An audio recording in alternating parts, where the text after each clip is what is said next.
Everybody asking how we doing, say we good. Don't need no one to tell me how to live just like they would. It ain't their business, but they in it, I don't know why. Revolved around my life after I found another.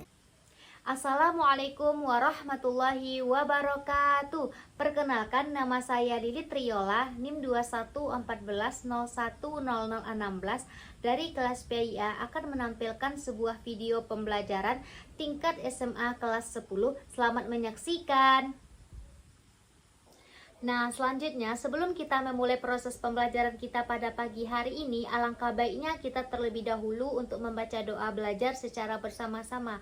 Nah, kepada anak-anak ibu semua dipersilahkan untuk membaca doa belajar secara bersama-sama ya. Rabbi zidni ilma warzuqni fahma. Ya Allah, tambahkanlah aku ilmu dan berikanlah aku rizki akan kepahaman. Alhamdulillah, anak-anak ibu semua telah mengikuti doa belajar secara bersama. Semoga dengan doa belajar tadi Allah Subhanahu wa taala memudahkan kita dalam proses pembelajaran dari awal hingga akhirnya nanti. Nah, untuk itu marilah kita mulai proses pembelajaran kita pada pagi hari ini. Nah, untuk mengawali proses pembelajaran kita pada pagi hari ini, Ibu akan mengecek kehadiran anak-anak Ibu semua. Apakah anak-anak Ibu semua hadir dalam proses pertemuan pada pagi hari ini? Alhamdulillah hadir semuanya, Bu.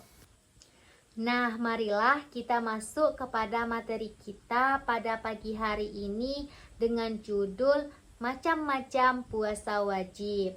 Untuk itu, sebelum kita memulai proses pembelajaran, di sini Ibu akan bertanya kepada anak-anak Ibu semua, siapa yang masih ingat apa materi kita pada minggu lalu?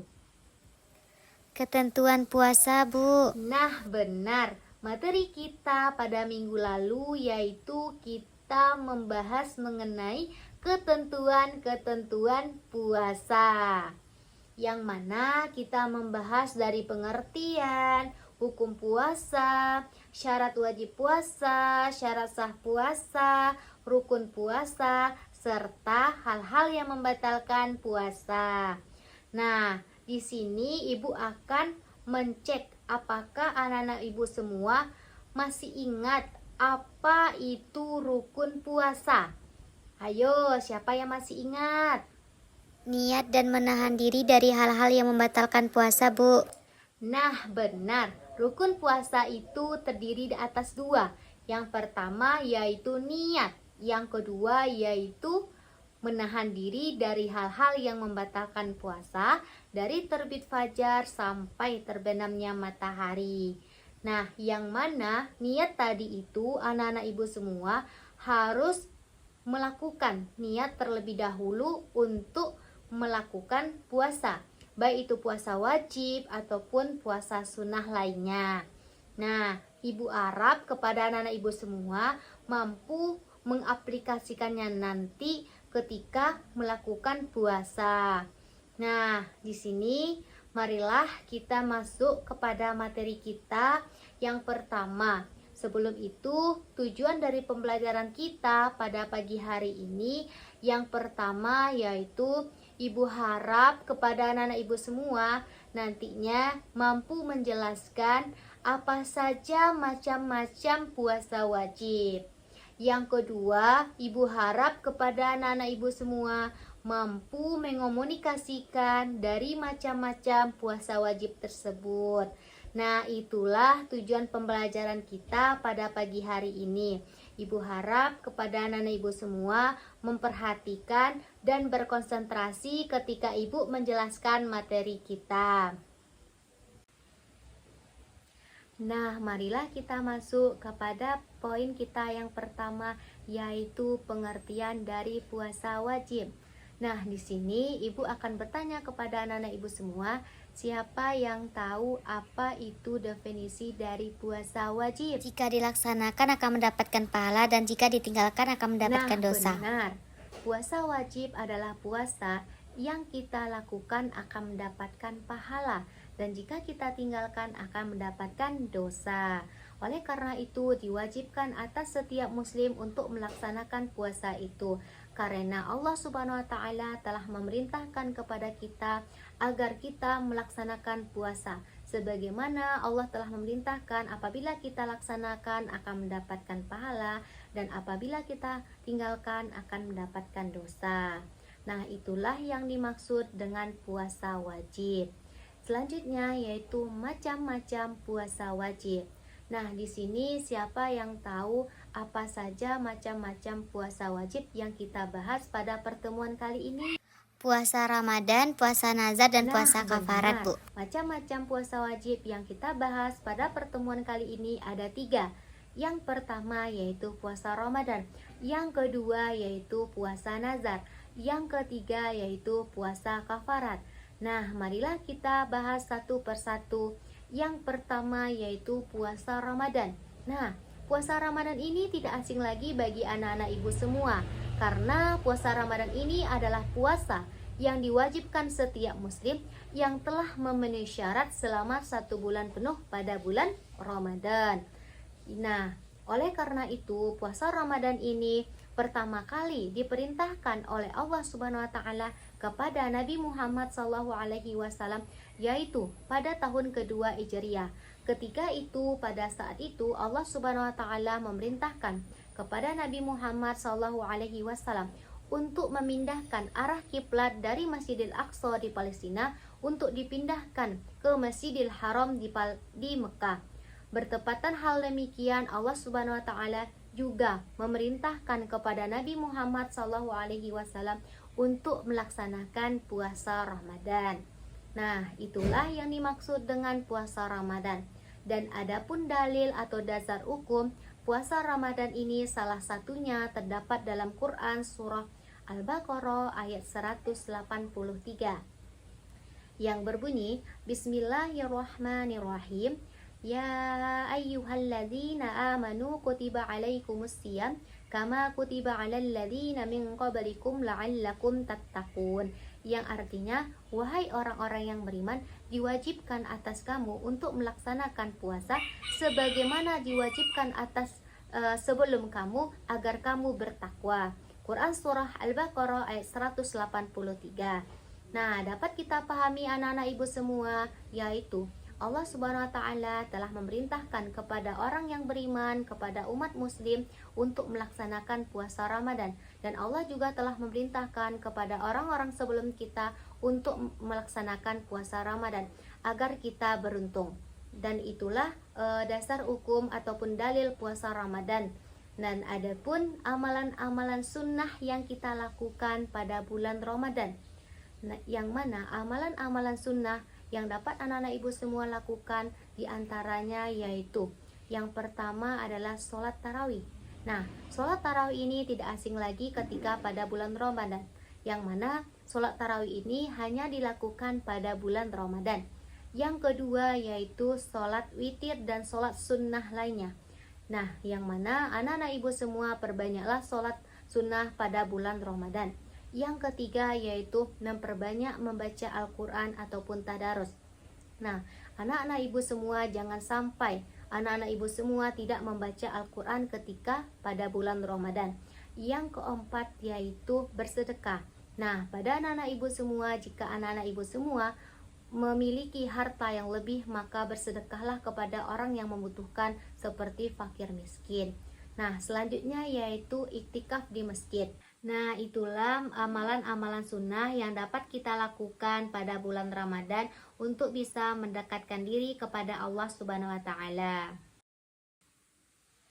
Nah, marilah kita masuk kepada poin yang selanjutnya, yaitu boleh tidaknya berpuasa tetapi harus mengkodanya pada hari berikutnya. Nah, selanjutnya sebagaimana Ibu telah menjelaskan tadi bahwasannya puasa Ramadan adalah puasa yang diwajibkan atas setiap orang muslim. Akan tetapi agama Islam memberikan kemudahan dan kemudaratan kepada kita yang kita benar-benar tidak bisa dapat melaksanakan puasa Ramadan karena memiliki uzur, maka diperbolehkan bagi kita untuk tidak melaksanakan puasa. Nah, adapun yang pertama yaitu orang yang sakit. Nah, orang yang sakit di sini maka diperbolehkan baginya untuk tidak melaksanakan puasa Ramadan, akan tetapi harus menggantinya pada hari berikutnya. Nah, yang kedua yaitu musafir.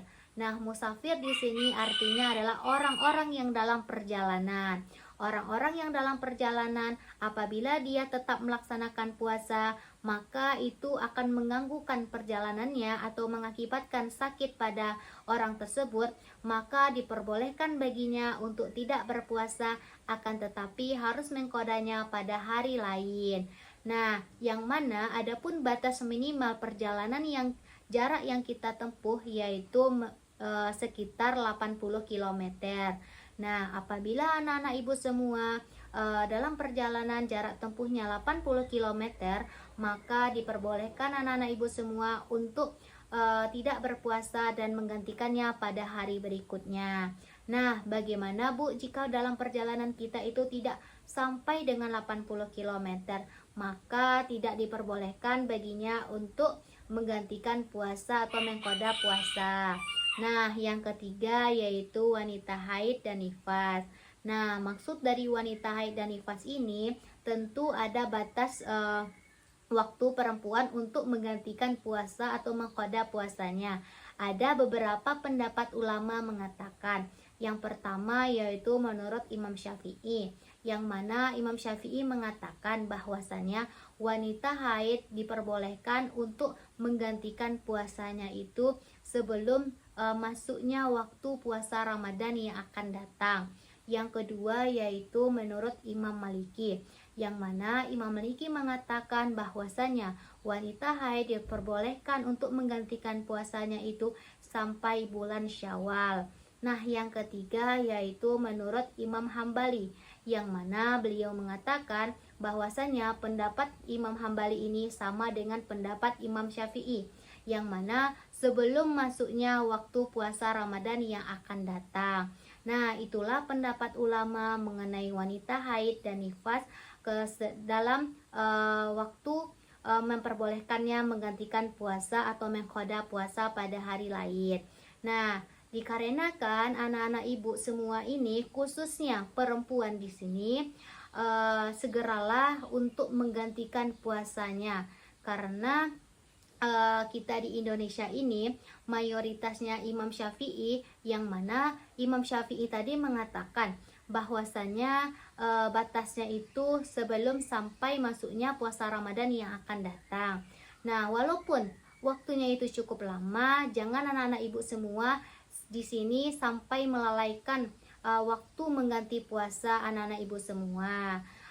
Untuk itu, jika anak-anak ibu semua diberikan kesempatan dan waktu untuk mengganti puasa, maka segeralah untuk menggantikan puasanya, karena kita tidak akan tahu apa yang akan terjadi pada diri kita untuk kedepannya. Nah, itulah penjelasan mengenai boleh tidaknya puasa tetapi harus mengqada pada hari lain. Nah, selanjutnya yaitu boleh tidaknya berpuasa tetapi harus membayar fidyah. Nah, yang pertama yaitu orang yang lanjut usia, yang kedua yaitu sakit menahun, yang ketiga yaitu ibu menyusui, yang keempat yaitu wanita hamil, yang kelima yaitu orang yang pekerjaannya tidak akan mampu untuk melaksanakan puasa dan tidak juga bisa mengqada puasa, maka wajib baginya untuk membayar fidyah. Nah, itulah orang yang tidak diperbolehkan puasa akan tetapi membayar fidyah. Nah, untuk wanita hamil dan ibu menyusui ini ada beberapa pendapat ulama. Yang pertama yaitu ulama Hanafi, yang mana ulama Hanafi ini menjelaskan bahwasannya wanita hamil dan ibu menyusui ini apabila dia tidak berpuasa, maka cukup dengan membayar atau mengqada puasanya saja. Nah, yang kedua yaitu menurut Imam Maliki, yang mana Imam Maliki mengatakan bahwasannya wanita hamil ini apabila dia tidak berpuasa maka cukup untuk mengqada puasanya saja. Sedangkan ibu menyusui ini apabila dia tidak berpuasa maka wajib baginya itu untuk mengqada puasa dan membayar fidyah. Nah, yang ketiga yaitu menurut Imam Syafi'i, Nah, Imam Syafi'i ini ada 3 ketentuan dari permasalahan tersebut. Yang pertama yaitu apabila si ibu khawatir atas keselamatannya, maka dia diwajibkan untuk mengqada puasanya. Yang kedua, apabila si ibu khawatir keselamatan dan keselamatan janinnya, maka dia juga cukup mengqada puasanya. Akan tetapi apabila si ibu ini khawatir keselamatan janinnya dan keselamatan si bayinya, maka si ibu harus mengqada dan membayar fidyah. Nah, selanjutnya yaitu menurut Imam Hambali. Nah, yang mana menurut Imam Hambali ini sama dengan halnya menurut Imam Maliki, yang mana beliau menjelaskan bahwasannya wanita yang hamil itu apabila dia tidak berpuasa maka cukup untuk mengqada puasanya. Yang kedua yaitu apabila wanita ibu menyusui itu apabila tidak melaksanakan puasa maka cukup untuk mengqada puasa dan membayar fidyah. Nah, itulah penjelasan mengenai boleh tidak berpuasa tetapi harus membayar fidyah. Masuk kita kepada poin yang kedua, macam-macam puasa wajib, yaitu puasa nazar. Nah, pengertian dari puasa nazar. Kata nazar di sini yaitu menjadikan sesuatu yang tidak wajib menjadi wajib, atau ikatan janji yang telah diperintahkan untuk dilaksanakan. Nah, maksud dari puasa nazar adalah puasa yang telah dijanjikan oleh seseorang atau yang oleh orang yang bersangkutan. Karena apa? Karena mendapatkan suatu kebaikan atau suatu kegembiraan pada diri mereka. Nah, itulah anak-anak ibu semua yang dimaksud dengan puasa nazar. Nah, selanjutnya yaitu hukum dari puasa nazar. Nah, hukum dari puasa nazar adalah yang mana tadi puasa nazar adalah puasa yang telah dijanjikan oleh orang yang bersangkutan, maka hukumnya wajib baginya untuk melaksanakan puasa nazar. Dengan demikian, apabila seseorang tidak melaksanakan puasa nazar, maka seseorang tersebut akan mendapatkan dosa dari Allah Subhanahu wa taala. Nah, contohnya dari puasa nazar di sini adalah yang mana anak-anak ibu semua sekarang tingkat SMA. Nah, sebelum masuk kepada tingkat SMA, maka misalkan anak-anak ibu semua bernazar apabila si fulan ini mendapatkan SMA favorit atau SMA 1, maka dia bernazar untuk melakukan puasa selama 1 hari. Nah, misalkan nazarnya tersebut lulus di SMA yang terfavorit tersebut, maka wajib baginya untuk melaksanakan puasa nazar. Nah, adapun niat dari puasa nazar tersebut adalah nawaitu sauman nazari lillahi ta'ala. Artinya, saya berniat puasa nazar karena Allah Subhanahu wa ta'ala. Nah, itulah penjelasan mengenai puasa nazar. Nah, sampai di sini apakah anak-anak ibu sudah paham apa yang dimaksud dengan puasa nazar? Alhamdulillah sudah paham, Bu. Nah, selanjutnya kita masuk kepada poin yang ketiga, yaitu puasa kafarat.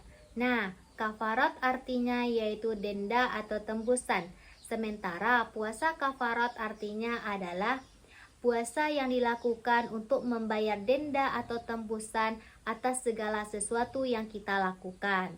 Nah, macam-macam dari puasa kafarat ini ada 5. Yang pertama yaitu puasa yang telah melanggar haji.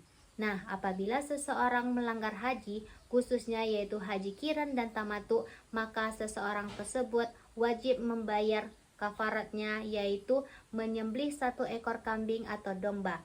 Dan apabila seseorang itu tidak mampu, maka seseorang itu wajib melakukan puasa 10 hari secara berturut-turut. Nah, yang mana seseorang tersebut melakukan puasa 10 hari itu 3 hari di tanah suci dan 7 hari di tanah kelahiran. Nah, apabila seseorang itu yang melanggar adalah orang Indonesia, maka 3 hari di tanah suci dan 7 hari di tanah kelahiran ataupun di Indonesia. Nah, yang kedua yaitu puasa kafarat melanggar sumpah atau janji. Nah, apabila seseorang itu melanggar sumpah yang telah diucapkannya, maka seseorang tersebut membayar kafaratnya berpuasa selama 3 hari secara berturut-turut. Nah, apabila seseorang itu tidak mampu, maka boleh memberikan 10 makan fakir miskin. Nah, yang ketiga yaitu puasa kafarat sumpah zihar. Nah, zihar di sini adalah menyamakan punggung ibu dengan istri. Nah, yang mana kafaratnya itu adalah berpuasa selama 2 bulan secara berturut-turut. Nah, yang keempat yaitu puasa kafarat pembunuhan secara sengaja. Nah, apabila seseorang melakukan pembunuhan secara sengaja, maka seseorang itu akan membayar kafarat yaitu 2 bulan berpuasa secara berturut-turut. Nah, yang kelima yaitu puasa kafarat hubungan suami istri pada bulan Ramadan. Nah, ini ada 3 ketentuan. Yang pertama yaitu memerdekakan budak, dan apabila kita tidak mampu memerdekakan budak, maka boleh 2 bulan secara berturut-turut untuk melakukan puasa. Nah, jika kita tidak juga mampu, maka kita harus membayar 60 makan fakir miskin. Nah, itulah penjelasan mengenai puasa kafarat. Nah, selanjutnya kita akan masuk kepada kesimpulan. Nah, yang mana Ibu harap penjelasan yang Ibu telah berikan kepada anak-anak Ibu semua, Ibu harap anak-anak Ibu semua mampu menjelaskan dan mengamati serta menerapkannya dalam kehidupan sehari-hari. Nah, baiklah kesimpulan kita pada hari ini, yang mana kita telah menjelaskan yaitu mulai dari pengertian dan macam-macam puasa wajib. Nah, yang mana pengertian dari puasa wajib itu adalah puasa yang kita lakukan, apabila kita lakukan akan mendapatkan pahala, dan jika apabila kita tinggalkan akan mendapatkan dosa.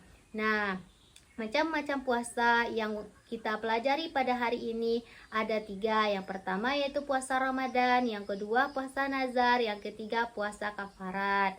Nah, untuk itu tugas anak-anak Ibu semua di rumah, silakan anak-anak Ibu semua meresum penjelasan yang telah Ibu berikan kepada anak-anak Ibu semua, dan kerjakanlah latihan di LKS mengenai macam-macam puasa wajib tersebut, dan dikumpulkan pada minggu depan. Ibu harap kepada anak-anak Ibu semua mengerjakan apa yang telah Ibu berikan. Nah, itulah penjelasan yang dapat Ibu sampaikan kepada anak-anak Ibu semua. Ibu akhiri, wassalamualaikum warahmatullahi wabarakatuh.